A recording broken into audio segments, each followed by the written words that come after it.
நமக்கு துன்பம் வர 3 வழிகள் தான் உண்டு. ஒன்று, நாமே செய்துவிட்டு அதனால் ஏற்படக்கூடிய துன்பம். இதற்கு ஆகாமியம் என்று பெயர். நாமே ஒரு செயலை செஞ்சுட்டு அதனால் ஏற்படுகிற துன்பம். ஒரு பெரிய பிஸ்னஸ் பண்ணணும்னு ஆரம்பிப்பான், 10 லட்ச ரூபா லாஸ் ஆகிடும்.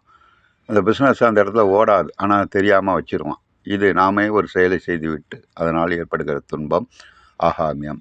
சஞ்சிதம் என்பது நம்முடைய உறவினர்கள், நண்பர்கள், மற்றவர்களால் ஏற்படக்கூடிய துன்பம்.